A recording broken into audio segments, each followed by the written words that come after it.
তো এখান থেকেই স্টার্ট করছি ব্লগিংটা। আজকে রাত্রে সমস্ত কিছু কুকিং করে প্যাকিং করে সব রেডি করে রাখছি, বিকজ কাল সকালে আমাদের একটা পটলাক পিকনিক বা ডে আউট যাই বলো না কেন, সব বন্ধুরা মিলে 2-3 জন বন্ধু, বেশি জন নয়, তো একটা প্ল্যানিং রয়েছে। তো সেটাই আজকে তোমাদের সাথে শেয়ার করব, আর ব্যাঙ্গালোরের কুবন পার্কটাও শেয়ার করব।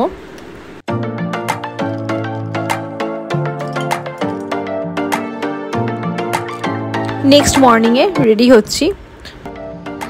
এই টপটা আলমারিতে নতুন রাখাই ছিল, তো এটাই পরে নিলাম। এবং যেহেতু সারাদিনের ধকলের ব্যাপার রয়েছে, সেখানে স্টাইল এবং হালকা এবং আরাম, কমফোর্ট দুটো মেনটেন করার জন্য এই ড্রেসটা একদম পারফেক্ট বলেই আমার মনে হলো।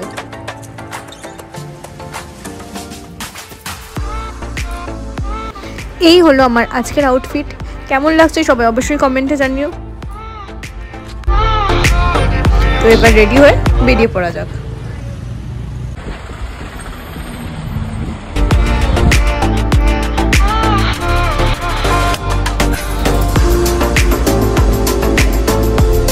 কাদুগুড়ি ট্রি পার্ক মেট্রো স্টেশন থেকে কুবন পার্ক অব্দি পৌঁছাতে মোটামুটি 54 মিনিটস টু 1 আওয়ার মতন লাগে।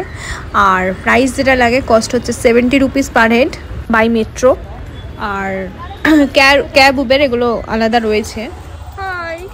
তো আমরা পৌঁছেও গেছি, গল্প করতে করতে, আনন্দ করতে করতে। কুবন পার্ক মানে নেচারের সমারোহে থাকা, কিছুক্ষণ সময় কাটানো। আর অনেকেই জানে, অনেকেই জানে না, যেটা শেয়ার করে দিচ্ছি। বিভিন্ন সিজনে এখানে বিভিন্ন কালারের ফুল হয়, তার ফলে বেশ কালারফুল লাগে। যেটা পার্কটা ভীষণ ভালো লাগে, অনেকটা বড় এরিয়া জুড়ে।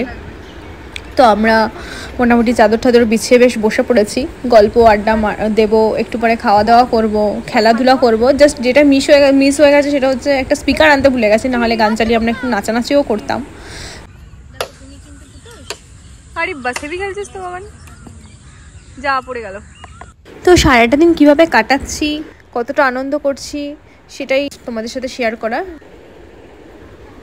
তো আস্তে আস্তে আমাদের ঝোলা থেকে সব খাবার দাবার যে যা করে এনেছি বার করছি। পটলাক পিকনিক টাইপের নিজেরাই খাবার দাবার বানিয়ে এনেছি বাড়ি থেকে, কারণ এখানে বাইরে খাওয়ার সেরকমভাবে কোনো অপশান নেই, আর বাচ্চাদের সবসময় বাইরের খাওয়া ভালোও না। তো সেই জন্য আমরা এই ব্যবস্থা করেছি। তো এবার খাওয়া দাওয়া করে নেওয়া যাক। আমাদের মেনুতে কী কী আছে সেটা বলে দিই। ফ্রাইড রাইস, পরোটা, চিকেন, চিলি পনির, রায়তা, স্যালাড, আর রয়েছে হচ্ছে মালপোয়া আর কোল্ড ড্রিঙ্কস। সাথে জলটা অবশ্যই ক্যারি করেছি, করতেই হবে সবাইকে, সেটাও বলে দিচ্ছি। সত্যিই এক অসাধারণ এক্সপিরিয়েন্স, ভীষণ ভালো লাগলো। সারাটা দিন ভীষণ ভালো কাটছে, কারণ এরকম এক খোলা মেলা নীল আকাশ, সবুজ, চারিদিকে সবুজে সমারোহে বসে খাওয়া দাওয়া করা এবং দুপুরে শুয়ে একটু রেস্ট নেওয়া এবং এই নেচারের সাথে কিছুক্ষণ সময় কাটানো, সেটা ভীষণই ভালো লাগে। কারণ আমি এমনিতেই নেচার লাভার, আর চারিদিকে পাখির কলরব শোনা যাচ্ছে, সেটা আরও বেশি ভালো লাগছে। তার সাথে আজকে ওয়েদারটাও ভীষণ ভালো রয়েছে, বেশি রোদও নেই, বেশি বৃষ্টিও নেই। তার সাথে খাওয়া দাওয়াগুলোও ভীষণ টেস্টি খাবার দাবারগুলো হয়েছে। আমরা প্রত্যেকেই বেশ ভালোই করেই রান্না করে নিয়ে গেছি। তো খাওয়াটা এখন এনজয় করে নিই। আমরা বন্ধুরা এখন একটু আড্ডা দিয়ে নিই, গল্প করে নিই।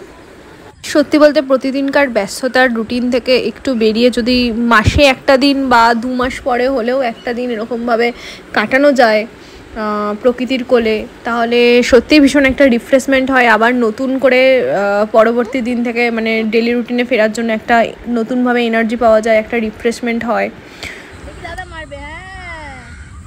তুমি একটা ব্যাট নাও।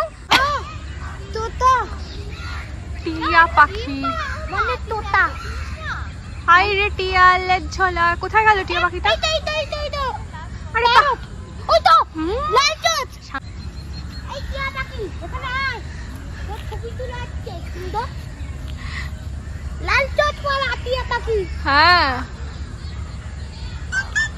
ডাক বার্ড কেমন করে ডাকে?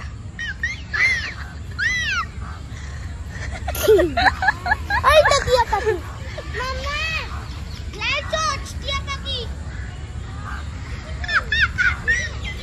এতক্ষণ আমরা এখানকার পাখিদের সাথে তালে তাল মেলালাম, তাদের সাথে কথা বললাম। প্রকৃতির সাথে নিজেকে মিশিয়ে ফেলার শান্তিটাই আলাদা। আর বাচ্চাদের জন্য তো এই জায়গাটা ভীষণই ভালো, একদম খোলামেলা জায়গায় খেলাধুলা করার জন্য শুধু বাচ্চাদের জন্য না, বড়দের ছুটি কাটানোর জন্য ভীষণ ভালো। আজকে যেহেতু সানডে রয়েছে, তো সেই জন্য বেশ ভিড়ভাড়টাও রয়েছে, লোকজন, প্রচুর লোকজন এসেছে। ওই টিয়া পাখি রে, ওই দেখ মুখটা ঘুরিয়ে রয়েছে না, কিন্তু ওকে তো ক্যামেরায় ধরাই পড়ছে না।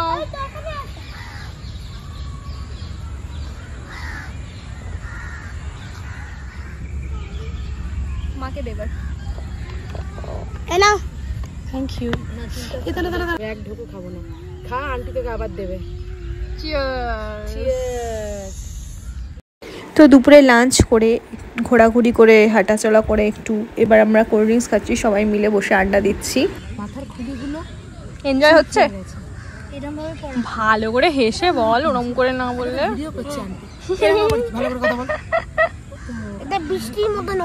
বৃষ্টির মতন উপরে উঠে যাচ্ছে।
পুটুর এখানে 1 ঘন্টা ঘুমও হয়ে গেল, আর আমরা এখানে ফটো, ভিডিও, রিলস বিভিন্ন এসব করছি। এখন নাও ঘুম থেকে উঠে আবার দুষ্টুমি শুরু, খেলাধুলা শুরু।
প্রকৃতি উপভোগ করলাম অনেক। এবার সন্ধ্যা হয়ে গেল, মশা খাচ্ছে বলে আমরা বেরিয়ে পড়লাম বাড়ির উদ্দেশ্যে। তো আমরা এখন বাড়ি যাচ্ছি।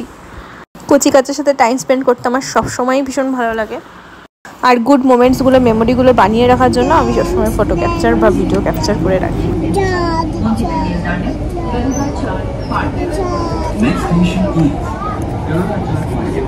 বল বল। সারাটা দিন বেশ ভালোই কাটলো। তো আমরা সবাই মিলে এখন বাড়ি ফিরছি। বাড়ি ফেরার পথে রওনা দিয়েছি। তার সাথে তুমুল বৃষ্টি হচ্ছে,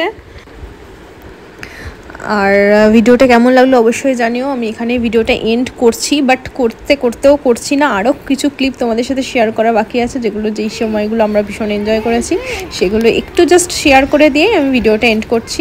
সবার কেমন লাগলো অবশ্যই জানিও, এবং অবশ্যই কুমার পার্ক, এবং কুমার পার্কের পাশে একটা চিলড্রেন্স পার্ক আছে। আরও একটা আমি ইনফরমেশন দিয়ে দিই, যেখানে আমরা ঢুকিনি বিকজ বাচ্চাদের সন্ধ্যা হওয়ার পরে জ্বর এসেছিলো, ভীষণ শরীর খারাপ হচ্ছিলো, মশা কামড়াচ্ছিলো, তাই আমরা যাইনি ওখানে পার হেড রুপিস, চিলড্রেনদের জন্য 10 রুপিস করে এন্ট্রি ফি, এবং অ্যাডাল্টদের জন্য 30 রুপিস মেবি। টয় ট্রেনও আছে ওখানে, তো সেগুলো আজকে আর চড়া হলো না, নেক্সট কখনো গেলে আমি নিশ্চয়ই শেয়ার করবো।